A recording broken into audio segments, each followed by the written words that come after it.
The sun salutation in yoga is used in a lot of classes and a lot of approaches to yoga as a warming up sequence. However, it's important to know that that's not always the case. So not all approaches of yoga will use the sun salutation. Most of our classes here at Yoga True Valley, we do.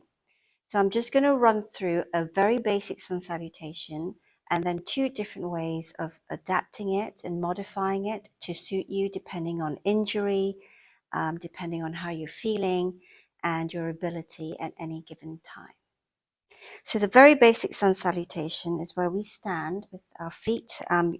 Some teachers will say feet together. You can have your feet slightly apart, but essentially we're standing nice and tall.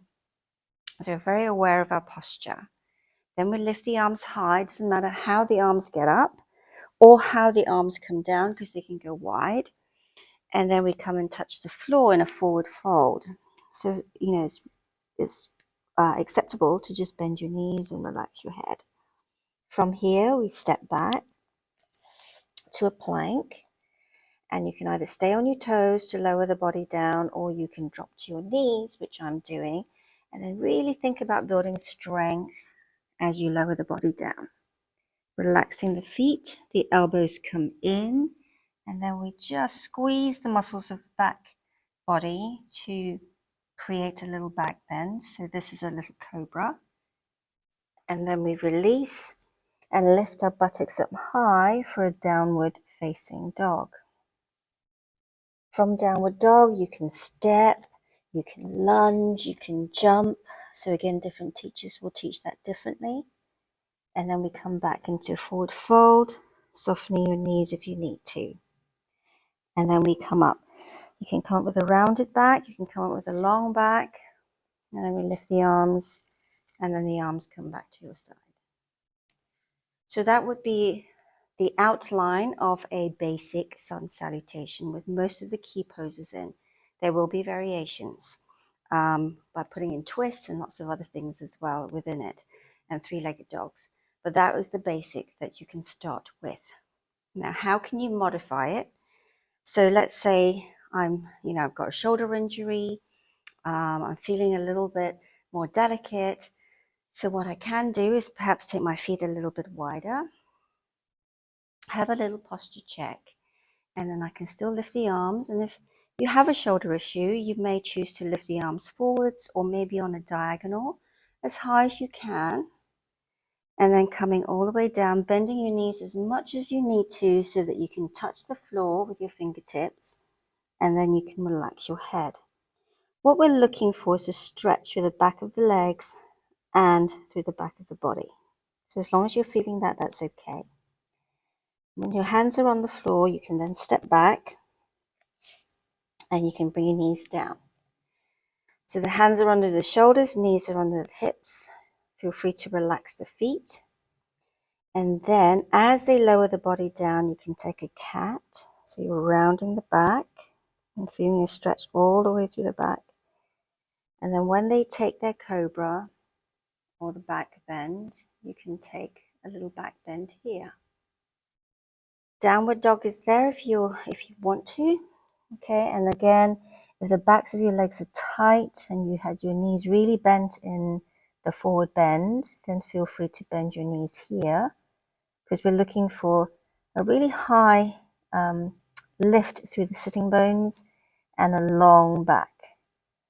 From there, you can walk, you can lunge, you can step forwards, lots of knee bend if you need it, and then you can come up, lifting the arms as high as you can, and then you lower the arms.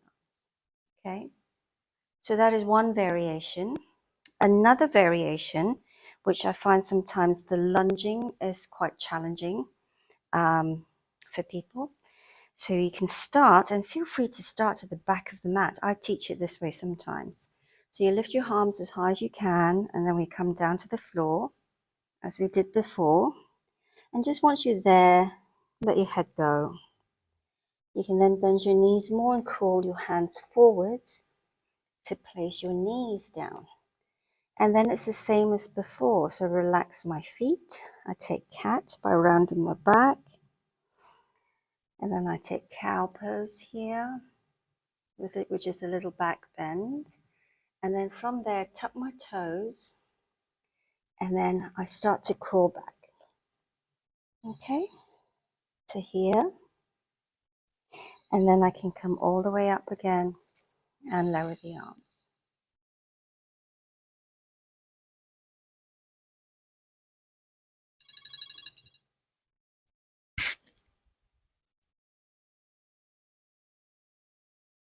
So you can see how you can adapt.